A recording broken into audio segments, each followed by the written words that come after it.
Livro de Hebreus, capítulo 12. Livro de Hebreus, capítulo 12. Estamos chegando no final de mais uma jornada.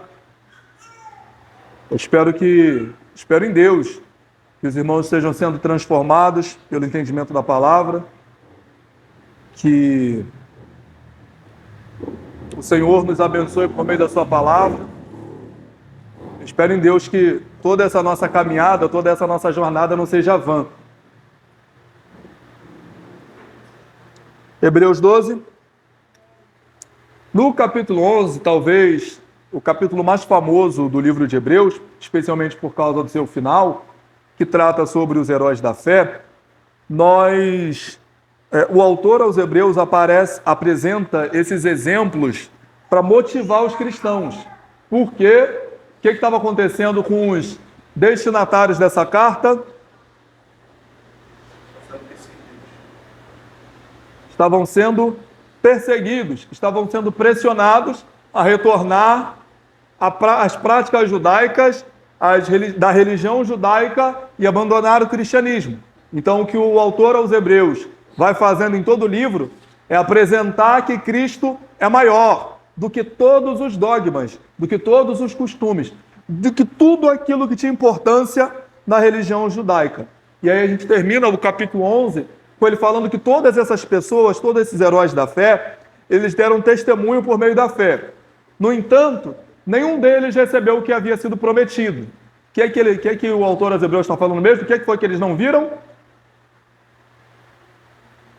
Nós falamos sobre isso aqui semana passada. Eles morreram sem alcançar a promessa. Significa que eles morreram sem o carro? Eles morreram sem a casa? O que é que eles não alcançaram? Não viram Jesus. Ok? Todos eles, pela fé em Jesus, creram nisso, mas eles não viram Jesus. Mas o versículo 40, ele fala que Deus havia planejado algo melhor para nós, para que conosco eles fossem aperfeiçoados. E aí entra no versículo 1 do capítulo 12, e eu sempre falo com vocês para prestar atenção nos conectivos. O capítulo 12 de Hebreus, assim como o capítulo 12 de Romanos, começa com a palavra portanto. Então isso significa que ele está dando entendimento a uma ideia já apresentada. Então é a continuidade do assunto anterior, ok? Então ele vai tratar Jesus como autor e consumador da nossa fé, e quem puder me ajudar, leia os 3 primeiros versículos, por favor. Portanto, nós também, pois que estamos gerados uma tão grande número de testemunhos, deixamos todo o embaraço do pecado que tão perto nos rodeia, e corramos com paciência a carreira que nos está proposta, olhando para Jesus, autor e consumador da fé, o qual, por idoso que estava proposto, suportou a cruz, desprezando a afronta e assentou-se à destra do trono de Deus. Considerai, pois, aquele que suportou as contradições dos pecadores contra si mesmo, para que não enfraqueçais, desfalecendo em vossos ânimos. Paulo, calma, não vou falar que foi Paulo aqui não, gente, calma. Mas Paulo, ele usa diversas metáforas para falar conosco. Ele fala sobre o corpo. Quando ele vai falar da igreja, ele apresenta a igreja como corpo, e nós traduzimos com a palavra soma, conjunto, corpo. Quando ele fala sobre nós militarmos, por exemplo, quando ele fala com Timóteo, ele fala sobre aquele que milita, não se embaraça com as coisas dessa vida, não se embaraça com as coisas dessa terra. Ele está falando sobre uma guerra. Paulo também fala sobre os que correm. Ele dá o exemplo de uma maratona, e é o mesmo exemplo que o escritor aos Hebreus usa aqui. Ele usa a metáfora da corrida. Essa metáfora ela é conhecida ao longo do texto bíblico. E todas as vezes que eu falo de corrida, eu lembro de um homem que provavelmente você pode não saber o nome dele, mas é muito provável que você já tenha visto esse vídeo. Nas Olimpíadas de Barcelona, de 1992, na semifinal da prova dos 400 metros, um homem chamado Derek Redmond, ele era um dos favoritos a essa prova. Ele havia feito o melhor tempo dentre as baterias nas Olimpíadas de Barcelona. Só que, na semifinal, pouco depois do tiro e da largada, ele, depois de alguns passos, segundo as suas próprias palavras, ele ouve um estalo. E na hora ele para de correr e cai no chão. Ele cai no chão e começa a chorar porque ele já sabia que ele não teria condições de competir naquela prova. Os outros corredores já estavam muito na frente e ele, sendo um dos favoritos, já estava machucado e debilitado. Só que, caído no chão, chorando, Derek Redmond ele decide se levantar e vai mancando, mancando chegar ao final da prova. E ele vai chorando e caminhando com muita dificuldade, chorando e caminhando com muita dificuldade. Até o momento que o seu pai, que estava na arquibancada, sai da arquibancada, passa pelos seguranças e abraça o seu filho e vai junto com o filho, o levando, quando faltava aproximadamente 100 metros. Ele vai levando seu filho até a linha de chegada. Alguém já viu esse vídeo? É um vídeo maravilhoso, Carlão já viu? É um vídeo maravilhoso que me ensina muito acerca dessa metáfora. E é legal porque o pai dele, além de abraçá-lo e não deixar com que ele desista da corrida, ele tenta o tempo todo esconder o rosto, abaixar o rosto, e o pai dele coloca a mão no queixo dele e empurra o queixo para cima. Ele atravessou a linha de chegada com o pai segurando o seu queixo para que ele pudesse olhar para cima. E quando eu lembro da corrida, e todas as vezes que a Bíblia fala sobre corrida, eu me lembro desse exemplo. Porque é um exemplo maravilhoso para o nosso entendimento do que é a corrida na fé. A corrida na fé é exatamente essa, irmão. Nós não temos condições de chegar até o final da prova pelas nossas próprias forças. Se o Pai não descesse para nos abraçar e nos conduzir, nós não atravessaríamos a linha de chegada. Nós não teríamos condições. Nós não atravessamos a linha de chegada por conta própria. Nós só atravessamos porque o Pai nos conduz até lá. Então, o escritor aos Hebreus, e esse versículo aqui, é um versículo que causou também uma má interpretação ao longo do tempo. Portanto, nós que somos cercados de uma nuvem de testemunhas, nós devemos deixar, não podemos nos embaraçar com as coisas desse mundo. A ideia mais comum de quem defende ou de quem apresenta esse texto é que o escritor aos Hebreus está falando que nós somos cercados por uma multidão de observadores. Porque a palavra testemunha, ela pode significar tanto quem observa algo, quanto quem confirma algo. Então, na interpretação mais comum, a pessoa entende que nós devemos vigiar porque o vizinho está me observando, porque o colega de trabalho está me observando, porque o meu familiar está me observando. Então, essa é a nuvem de testemunhas que me observa. Eu entendo que isso não é uma mentira, mas não é isso que o escritor aos Hebreus está querendo tratar. Não é disso que o escritor aos Hebreus está querendo falar. Você quer ver? Alguém pode, por favor, abrir aí em Atos 1, verso 8? Atos 1, 8, por favor. Abrir e, obviamente, ler, né?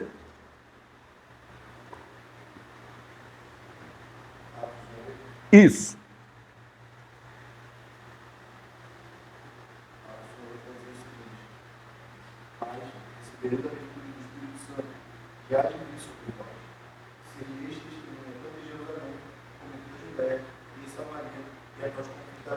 Muito obrigado. Lembra que eu falei que a palavra testemunha ela pode ser apresentada como alguém que observa ou alguém que confirma. Você acha que Jesus, quando fala, muito perto da sua ascensão, né, no outro versículo ele assunta os céus, quando ele fala para os discípulos, olha, vocês serão minhas testemunhas. Ele está falando que os discípulos seriam observadores dele ou confirmariam aquilo que ele estava fazendo? Você está vendo que a palavra testemunha ela é apresentada no sentido de confirmação? Vamos voltar para o livro de Hebreus. Visto que nós somos cercados por uma grande nuvem de testemunhas, o que é isso? Que grande nuvem é essa? Que pessoas são essas que o escritor dos Hebreus está falando? Dos heróis da fé, que ele estava apresentando agora. Falou de Raabe, falou de Davi, falou de Samuel, falou de Sansão. Essas pessoas já confirmaram, essas pessoas já testemunharam, essas pessoas, por meio das vidas delas, elas serviram de exemplo. Elas têm testemunho E a gente olhando para elas, a gente entende que Raabe teve que se desembaraçar das coisas dessa vida. Porque até ela encontrar com os espias, ela era uma meretriz. Davi teve que desembaraçar das coisas dessa vida. Sansão teve que desembaraçar da sua traição para com a promessa com Deus. Ele orou, falando: Deus, dá mais um bocadinho de força aí. Semana passada eu gastei um tempo, inclusive, só abordando o assunto Sansão, porque parece que Sansão é uma persona não grata. Vocês entenderam que a nuvem de testemunhas não é o que o escritor aos Hebreus está falando, não é que teu vizinho está te olhando, que ele está falando é que pessoas já deram testemunho antes de você, você tem que fazer igual a elas. Entendeu? Como eu falei lá no livro de 2 Timóteo, capítulo 2, verso 4, se eu não estou enganado, Paulo fala para Timóteo que aquele que milita não se embaraça com as coisas dessa vida, a fim de agradar aquele que o alistou para a guerra. E aí, o verso 2, está todo mundo comigo, gente? No verso 2, o escritor ele fala assim, ó, olhando para Jesus, o autor e consumador da nossa fé. Eu me lembro que uma vez eu estava na igreja, eu gostava de ouvir essa irmã orando, que era engraçada a irmãzinha orando. Primeiro que na oração dela, ela criava espírito de tudo quanto é coisa. Ela, Senhor, repreende esse espírito de vontade de ficar em casa. Senhor, repreende esse espírito de vontade de comer demais. Esse aí eu estou precisando repreender, sim. Senhor, e ela criava um monte de espírito na oração dela. Só quando ela falava de Jesus, eu ria, porque ela falava assim, Senhor, Jesus, Tu é o autor e consumidor da minha fé. O livro de Hebreus, ele fala que Jesus é o autor e consumador, e nós precisamos olhar para... Lembra de Mateus 14? Quando o vento está forte, o mar está bravio, o barco está sendo açoitado pelas ondas. Aí Jesus vem andando por cima das águas e Pedro fala de dentro, ele fala, olha, não sou eu, não tem mais. E Pedro fala, Senhor, se é tu mesmo, manda-me ter contigo. Jesus Cristo responde, vem. Pedro desce. Aí o texto bíblico vai falar que Pedro reparou no vento. Ele começou a prestar atenção no vento e tirou a atenção de Cristo. Quando ele tira a atenção de Cristo, o que começa a acontecer com Pedro? Quando o escritor aos Hebreus fala olhando para Cristo, é porque o corredor, quando ele corre, ele não está olhando para cada passo que ele está dando, ele está olhando para a linha de chegada. Cristo é o nosso ponto de partida, Cristo é o nosso caminho, Cristo é o nosso ponto de chegada. Cristo mesmo disse em Apocalipse capítulo 22, verso 13, que ele é o alfa e o ômega, o primeiro e o último, o princípio. Cristo é tudo em todos. Ele é quem dá, aperfeiçoa e sustenta a nossa fé. Cristo, ele é o nosso caminho, Cristo é a nossa chegada. Cristo é onde a nossa fé começa. Cristo é onde a nossa fé termina. Cristo é tudo. Então olhe para Ele. Porque enquanto eu estiver correndo, eu estou cada vez mais perto dele. Continue correndo e olhando para Cristo. E mais, pense na oposição que Cristo recebeu. Isso vai motivar vocês. Esse é o versículo 3. Desse modo, vocês não vão ficar desanimados. Pense em tudo aquilo que Cristo passou. Isso vai motivar vocês. Então, olhe para Cristo. Você tem exemplos que vieram antes de você. Continue olhando para Cristo. Até mesmo quando você estiver passando por dificuldades, você vai olhar para Cristo e ver que as dificuldades que Ele passou por você foram muito maiores. Então a gente pode passar pelas nossas por causa dele. E aí ele vai entrar numa seara que é muito importante, muito bacana da gente refletir. Do 4 ao 13, até aqui nos ajudou o Senhor? Então vamos lá, 4 ao 13, por favor.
Porém, mais tarde, produz tanto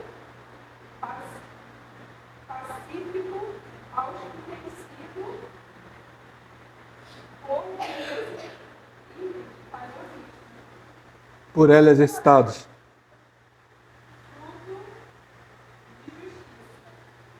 Por isso, levantem as mãos cansadas e fortaleçam os joelhos vacilantes. Façam caminho reto para os seus pés, para que o manto não se desvie, mas seja curado. Amém. Obrigado. Vocês ainda não chegaram a arriscar a vida por causa do pecado, ou na luta contra o pecado. Eu gosto da frase, na verdade, das frases de Hernando Dias Lopes, quando ele diz que antes a morte que o abandono da sã doutrina, antes o martírio que a apostasia. E os cristãos, especialmente os do primeiro século, eles eram pressionados a negar a Cristo ou morrer. E eles preferiam morrer. Antes ir com a verdade para o túmulo do que com a mentira permanecer vivo. Irmão, eu não sei se isso é importante para você, se você chega a refletir, a meditar sobre isso, mas no seu caso, só pense, não precisa me responder. Você prefere apostatar ou morrer? Você acha a sua vida mais importante que a manutenção da verdade ou que o conhecimento da verdade? Você ora, você fala, Deus, se for para eu me perder, se for para eu ir para o inferno, me mata e me leva para o céu, Senhor. Porque estar contigo é mais importante do que estar na terra sem o Senhor. Não quero direcionar a sua oração, mas é uma boa oração para te fazer. Senhor, se tu perceber em algum momento que eu vou dar uma vacilada, que eu vou te largar, não deixa não, Jesus. Passa com um caminhão por cima de mim, mas me leva para o céu. A gente vê o que é importante. Mas ele entra num ponto, aqui, especialmente dos versos 5 ao 11, e ele cita ele cita Provérbios, capítulo 3. Quem já, de repente, ouviu uma música da banda R.A. chamada Mandamentos, assim, as Escrituras nos falam acerca de filhos que foram heróis mesmo quando meninos, pois obedeceram à lei do Senhor, e que deixaram para hoje exemplos bem claros que sem o Senhor somos desamparados e só há herói se existir lutador. Filho meu, não rejeites a minha lei e no teu coração sempre guardes os meus mandamentos. Creia em Deus, não rejeites a correção e os seus dias de vida se acrescentarão. Essa música me fez gravar o texto de Provérbios, capítulo 3, ali do verso 16 ao verso 19. Então, na verdade, verso 11 ao 12. O escritor de Hebreus, ele cita o livro de Provérbios para falar sobre a correção. E ele levanta 3 teses extremamente importantes. Primeiro, correção é um ato da paternidade. Segundo, correção é um ato de amor. Terceiro, nós não devemos desprezar a correção. Só que é engraçado, porque nesse contexto aqui, muito legal porque fala assim, ó, nós não respeitamos o nosso pai, nós não respeitamos, ele trata isso de uma forma muito natural. Ele fala como se aquilo não fosse uma dificuldade para ninguém ali. Sabe? É natural que o filho respeite o seu pai. Então, se nós respeitamos o nosso pai terreno, que dirá o nosso pai celestial? É natural que nós respeitemos. Só que nos nossos dias, isso não é tão natural assim. Sabe? Uma vez, eu vi um filho virar para a mãe e mandar a mãe calar a boca. Eu falei, minha senhora, pelo amor de Deus, se a senhora não der um tapa nessa criança, eu vou dar. Eu me lembro que não foi no ambiente de igreja, não foi usando um versículo da Bíblia, que eu tinha 7 anos de idade, irmão, vou fazer 31. Eu tinha 7 anos de idade, nós estávamos chegando na casa da minha avó paterna, eu estava sentado no banco de trás, meu pai virou para trás e falou assim, nós vamos entrar agora na casa da sua avó. Eu quero que você pergunte para ela qual foi o dia que eu dei trabalho a ela. Essa frase. Naquele dia eu falei para mim, eu quero falar isso para os meus filhos. Nós estamos chegando na casa da sua avó. Eu quero que você pergunte para ela qual foi o dia que eu dei trabalho para ela. Daqui a pouquinho o Juninho vai ouvir isso. E eu espero que ele possa falar isso para o filho dele. É natural nós respeitarmos o nosso pai. Agora, quando a gente falha com o respeito e com a obediência, aí vem a correção. E a correção é um ato de amor. Estava conversando com a minha mãe ontem, e ontem eu fiquei quase 1h40 no telefone com a minha mãe. E eu brinquei com ela, nós estávamos falando do evangelho e eu dei uns conselhos um pouco fortes. E aí eu brinquei com ela e usei a frase dela. Falei, lembra quando eu era criança e a senhora ia me bater? E a senhora falava, olha, vai doer mais em mim do que em você. Falei, então, agora está doendo mais em mim do que na senhora. E eu brincava com ela falando, está doendo mais em mim, está doendo mais em tu não. Quando você corrige o seu filho, irmão, ele fica feliz? Óbvio que não. Entende como ser reativo no momento da correção é algo natural? É isso que acontece com o seu filho. O escritor aos Hebreus não está falando que você vai aceitar a correção de boa. Você vai ficar super tranquilo com a correção de Deus. O escritor aos Hebreus está falando que você precisa aceitar a correção, que você não pode desprezar a correção de Deus. Alguma vez, você já foi chamado na escola porque o coleguinha do seu filho fez bagunça? Faz sentido te chamarem na escola porque o coleguinha do seu filho fez bagunça? Por que não? Porque ele não é seu filho. E a sua responsabilidade é de corrigir o seu? Deus tem que corrigir o filho dele. Se Deus não está te corrigindo, é porque você é bastardo. Filho, o pai corrige. E correção do pai é um ato de amor. Por isso nós não devemos desprezar a correção do pai. O pai nos corrige. E todas as vezes que o pai nos corrigir, ainda que a gente não fique mega feliz naquele momento, nós precisamos agradecer a Deus e falar, Deus, obrigado, porque eu ainda sou teu filho.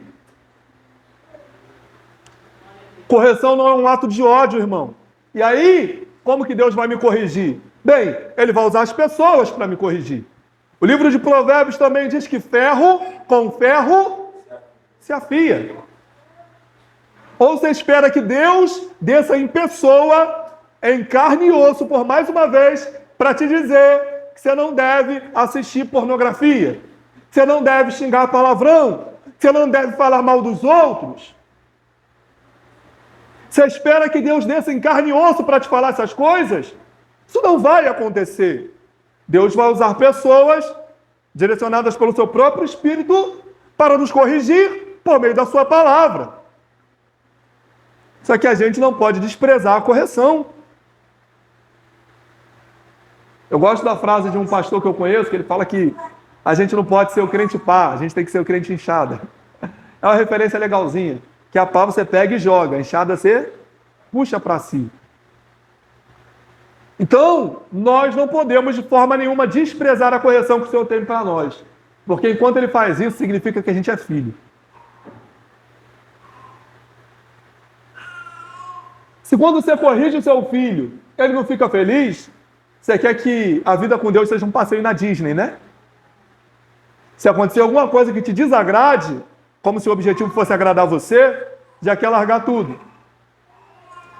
Não é assim que as coisas caminham, gente. Nós respeitamos o nosso pai terreno.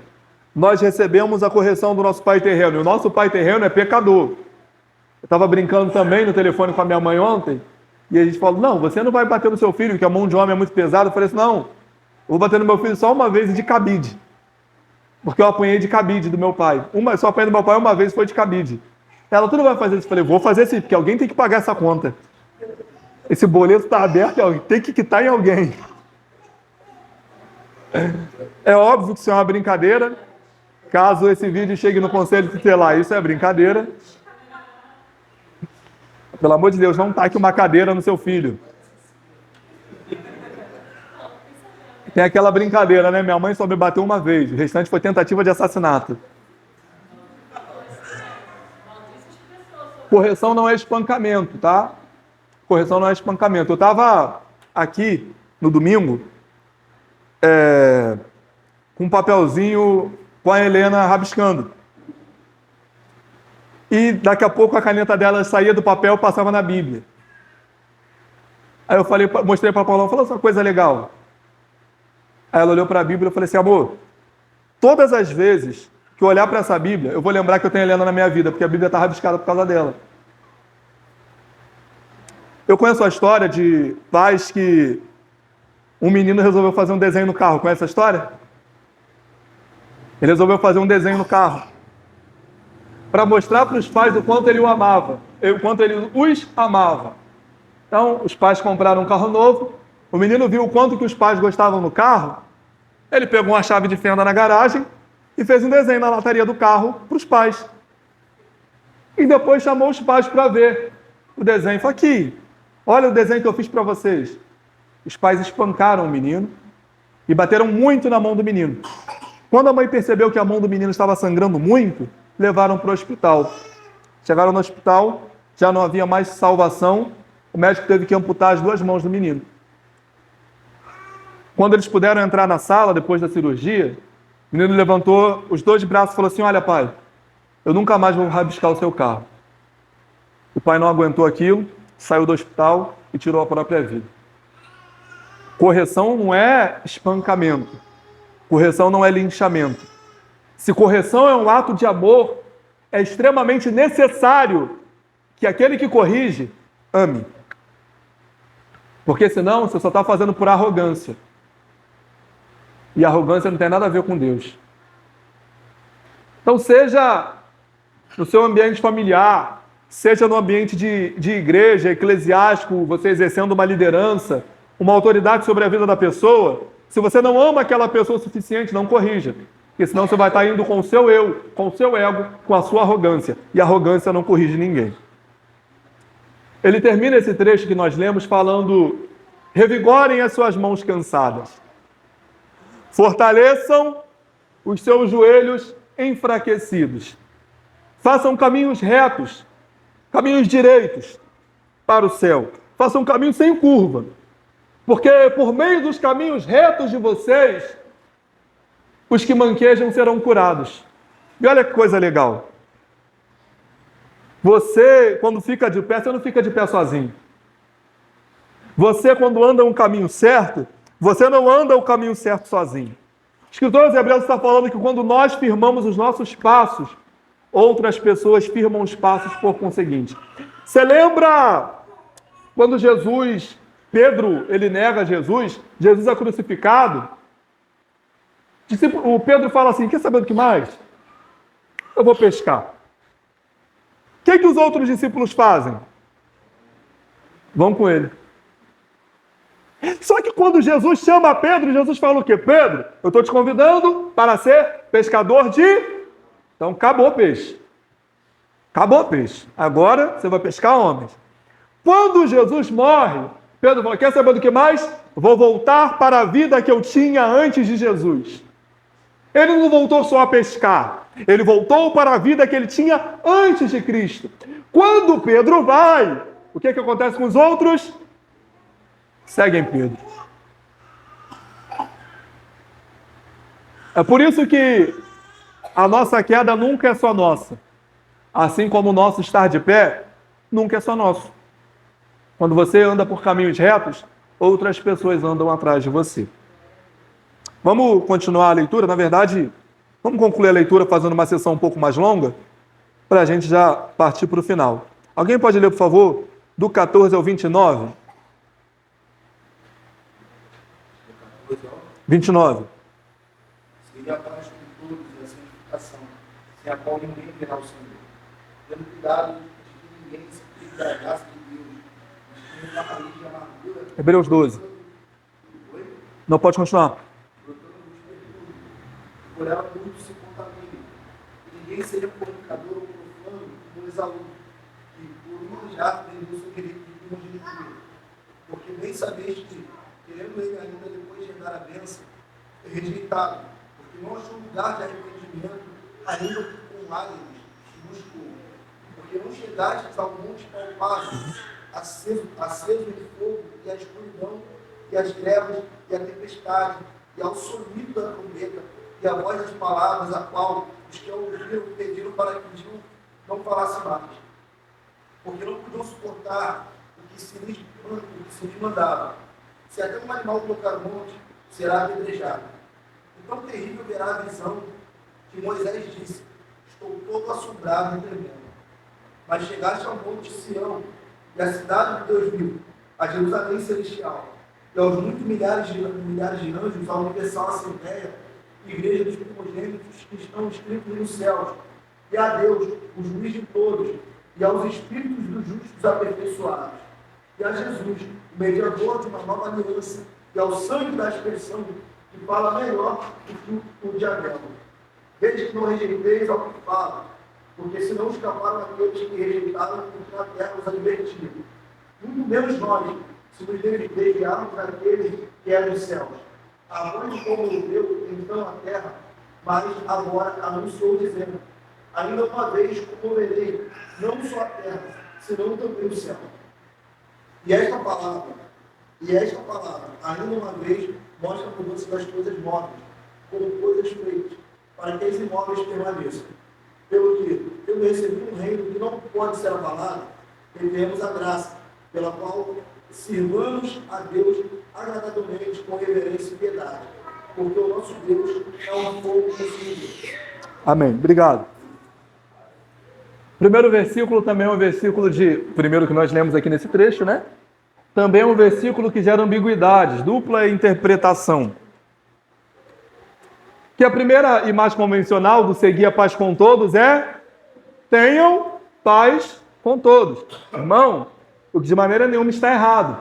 Se você vai para Romanos, capítulo 12, verso 18, Paulo vai dizer que, se possível, no que depender de vocês, tenham a paz com todos. Então, de lá para cá, pode ser que não tenha paz, mas daqui para lá sempre tem que ter paz. Sempre. Tá? No que depender de mim, eu tenho que ter paz com todos. Ok? Mas não está errado nós pensarmos que eu tenho que ter paz com todos, tanto para os de dentro da congregação, quanto para com os de fora. Mas não é bem isso que o escritor aos Hebreus está falando. A gente vai ler em outras versões, principalmente no original. O sentido que ele quer implicar aqui é: se juntem com todos e busquem a paz e a santificação. Porque a crítica que ele está tecendo é para as pessoas que abandonam a congregação, que não estão mais caminhando com todos. Então a ideia é: se juntem com todos, estejam com todos e busquem a paz e a santificação. Não deixem a vossa congregação, não deixem de comunhar. Se juntem a todos e busquem a paz e a santificação. Até aqui nos ajudou o Senhor? E aí no verso 15 ele explica por quê. Gente, cuidem uns dos outros.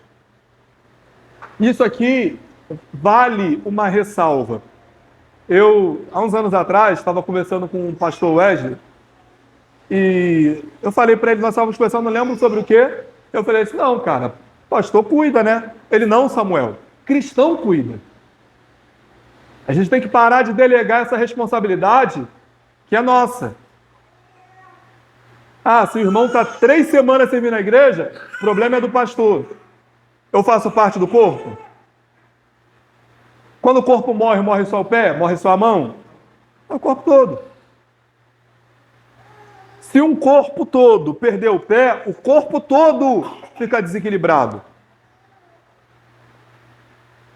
Então é importante que nós tenhamos a consciência do cuidado para com todos. Todos, todos. Todas as pessoas são importantes. Todas as pessoas são necessárias. Então é importante que nós tenhamos essa preocupação com todas. E ele diz mais: olha, não deixe que a raiz de amargura brote no coração de vocês. Gente, o fato dele usar o raiz de amargura é legal porque ele não está falando de uma árvore de amargura. Porque a árvore de amargura, se houvesse uma árvore de amargura, a árvore seria algo visível. Mas onde fica a raiz? Alguém consegue ver uma raiz? Escondida.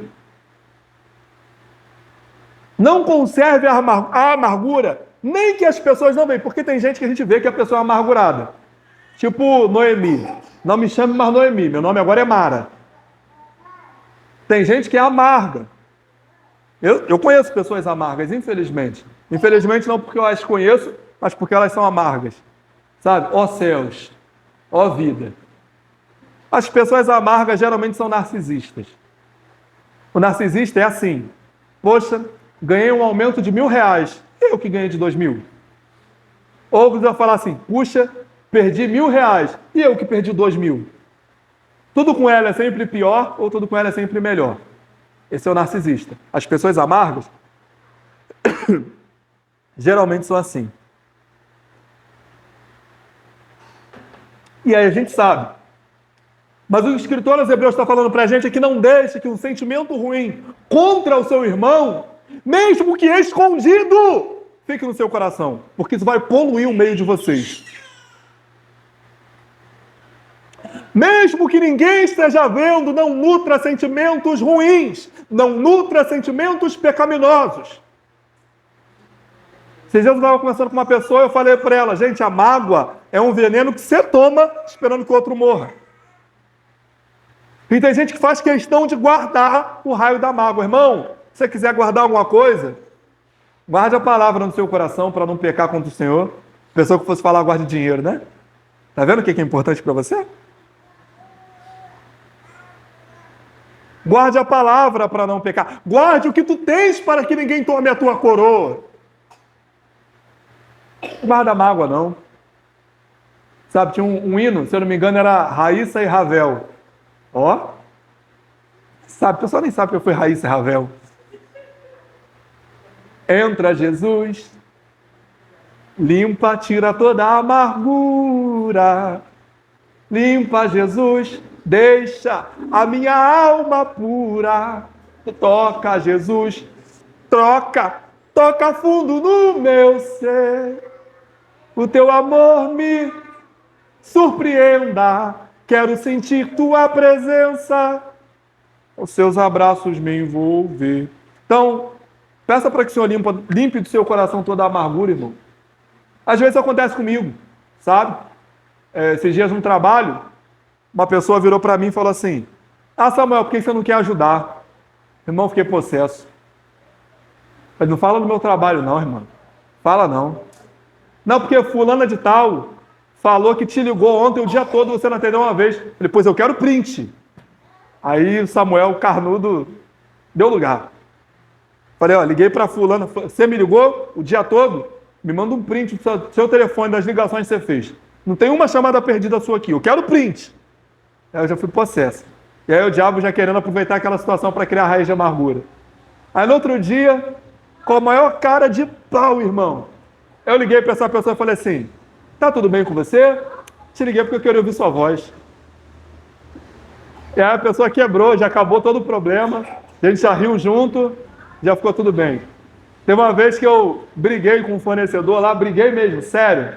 Briguei sério, fiquei uma semana mais ou menos sem falar com ele. Aí eu liguei como quem não quer nada e falei: poxa, você tá chateado comigo, cara? Que saudade de você. Você não me liga mais? Falei: não, sai para lá, diabo, no meu coração não. Lembra da outra musiquinha, que na verdade são 2 salmos, né? Salmo 24 e Salmo... Agora 14, eu não lembro, mas são 2 salmos, 15, Salmo 15. Senhor, quem entrará no santuário para te adorar? Quem tem as mãos limpas, um coração puro. Teu coração está limpo, irmão? Teu coração está limpo, irmão? Ou você está deixando brotar aí raiz de amargura?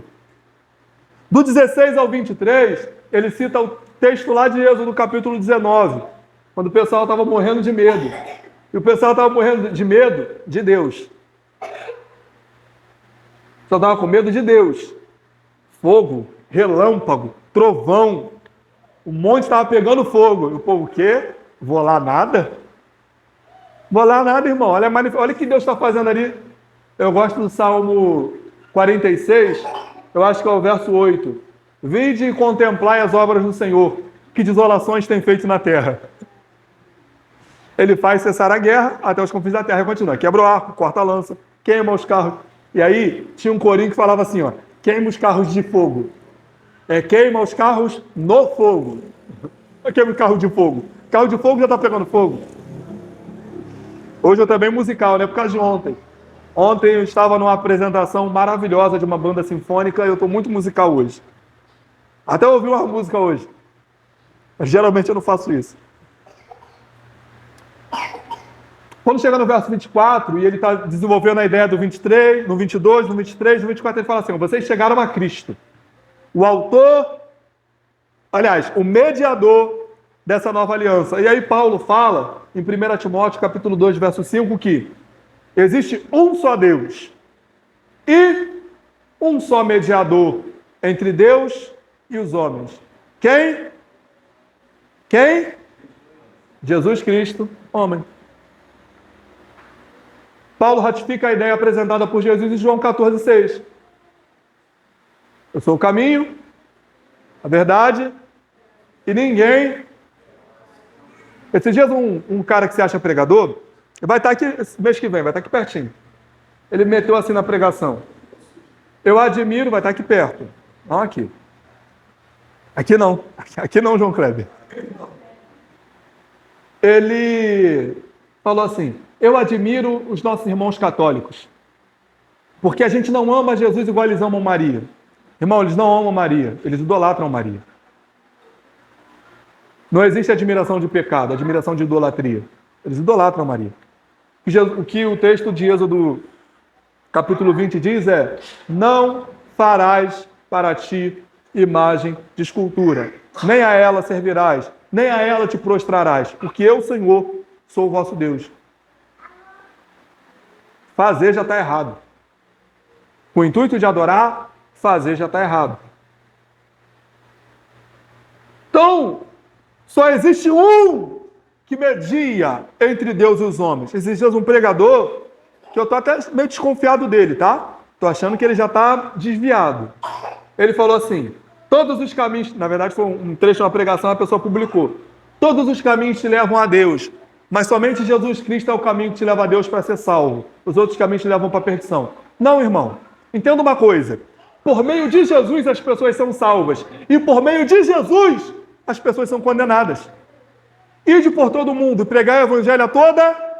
Aquele que crê será, e quem não crê já está condenado. Quem não crê em quê? Nas boas novas, no evangelho de Cristo. Se a pessoa não crê em Cristo, por causa de Cristo ela é condenada. Se a pessoa crê em Cristo, por causa de Cristo ela é salva. Cristo é o caminho para o céu, mas Cristo também é o caminho para o inferno. Rejeite esse caminho e vá parar no inferno. Irmão, tem um texto, se não me engano, em Mateus 27, que fala sobre as pedras que quando Jesus ressuscitou, os soldados viram. Soldados romanos viram. Eles correm para os sacerdotes. O sacerdote fala assim para ele: vou fazer o seguinte, vou te dar uma grana e você não conta para ninguém o que vocês viram. Os soldados aceitam aquela grana. Na verdade, conta que os judeus vieram aqui e levaram o corpo dele. Ok, os soldados compram aquela ideia, recebem aquela grana e espalham essa história. Pensa comigo, irmão. Os sacerdotes acreditaram na história dos soldados, sim ou não? Então eles acreditaram que Jesus havia ressuscitado. Tanto que eles subornaram os soldados para que não contassem a verdade. Mas olha como é que estava a situação. Eles acreditaram que Cristo ressuscitou, mas não acreditaram para a salvação. Não acreditaram para se prostrar diante dele. Para falar assim: nossa, se esse Jesus ressuscitou, não, ele é o Messias. Não, eu acreditei no soldado, mas faz o seguinte: conta história para ninguém não. Como diria o ditado mais recente, abafa o caso. Não é tão recente assim, né? Agora é deixa abaixo. Está pensando que eu não sei? Eu tenho Instagram, irmão. Não uso muito não, mas tenho. Não conta, não comenta, fica quieto.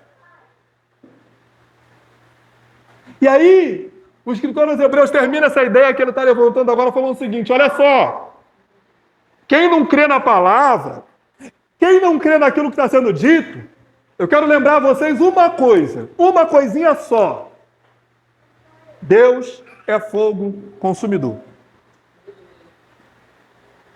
E aí o pessoal da hipergraça, os liberais, eles têm dificuldade com esse texto. Porque Deus é só um cara legal. E os extremos são perigosos. Tem gente que acha que Deus é um velho mau, que está sentado num trono de barba branca castigando todo mundo que ele quer. E tem gente que acha que Deus é um hippie, retardado, que fica falando de amor o dia todo. Os extremos são perigosos. Deus é amor? Sim. Mas ele também é ira. Ele também é justiça. O próprio escritor aos Hebreus, 2 capítulos atrás, falou que horrenda coisa é cair na mão desse Deus aqui. Você quer ver um exemplo? A gente gosta de cantar as músicas que contam a história do povo de Israel atravessando o Mar Vermelho, né? Muito legais. Maravilha. O povo de Israel está atravessando o Mar Vermelho em Êxodo capítulo 14. Enquanto o povo está atravessando, com os pés enxutos, o que está acontecendo com o soldado egípcio? O que está acontecendo com o soldado egípcio, irmão? Enquanto o povo atravessa lá, caminhando eu vou para Canaã. O que está acontecendo com o soldado egípcio, irmão? O mesmo Deus que está salvando um, está matando o outro. Agora pensa comigo, além de todas as pregações de Moisés, Deus mandou 10 pragas no Egito. 10. Não vou te pedir para lembrar das 10, não vou te aliviar essa. Geralmente eu faço o exercício. E aí, irmão, vamos lembrar quais foram as pragas? Teve uma pessoa que coçou a cabeça ali, acho que ela lembrou da praga dos piolhos, né? Deu uma coçada assim, lembrou da praga dos piolhos. 10 pragas. A Bíblia não fala de nenhum grupo egípcio chegando a Moisés e falando assim: Moisés, olha o que Deus de vocês fez. Posso ir com vocês? Não tem isso. Se você vai para Josué capítulo 2, uma mulher chamada Raabe, que é apresentada como meretriz, quando ela ouve tudo aquilo que o Deus de Israel fez e faria, ela fala para Josué, Josué, eu vou ajudar vocês. Mas quando vocês chegarem aqui, um exército menor, mais fraco, que ia lutar contra gigantes, de uma cidade fortificada. E ela acreditou que o Deus de Israel podia dar vitória para aquele exército menor e mais fraco. Quando o exército de vocês chegar aqui, eu quero que vocês livrem a minha família.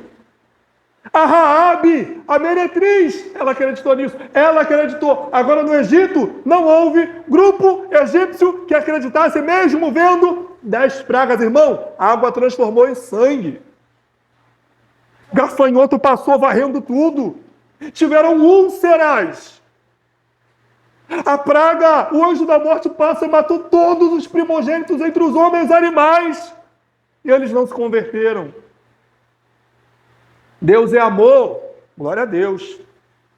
Deus é lindo.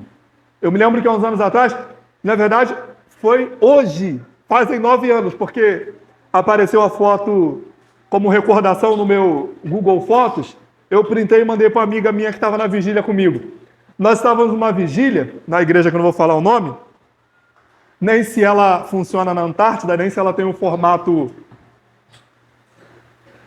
meio circular. Mas eu lembro que nós estávamos lá, aí a mulher do meu lado gritou assim, cheiroso! Na hora eu parei de cantar e olhei para ela. Tá sentindo alguma coisa que eu não estou sentindo aqui?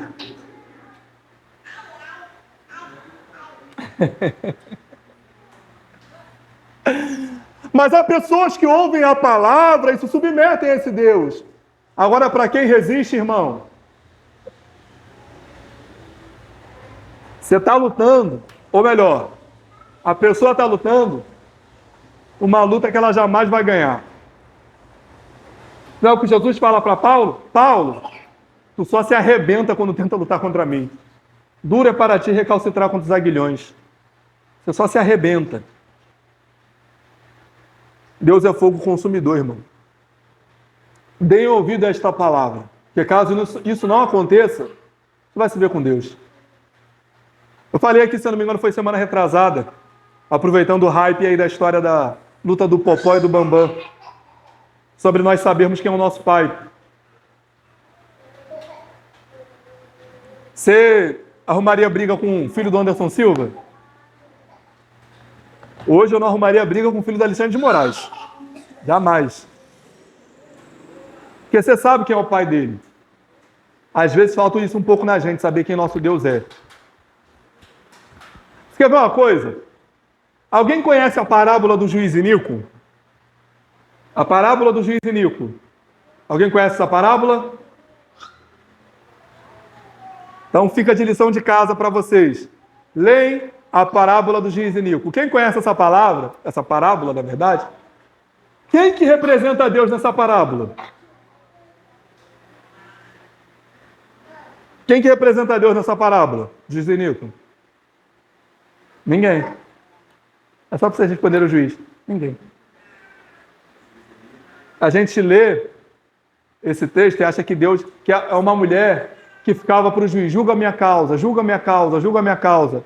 Só que ele não se importava nem com Deus e nem com as pessoas. Aí teve um momento que ele resolveu julgar a causa dela, não por causa dela, mas por causa dele mesmo.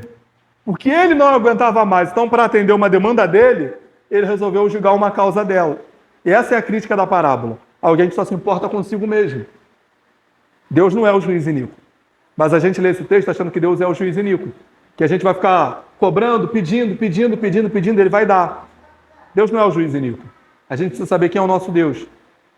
Nós precisamos ter a plena, e é redundante essa frase, mas eu gosto de falar, a plena certeza, porque se é pleno, obviamente é a certeza, de quem é o nosso Deus. Amém? Alguma dúvida? Algo a acrescentar? Esse é o momento. Semana que vem, nós vamos concluir a carta aos Hebreus. Graças a Deus.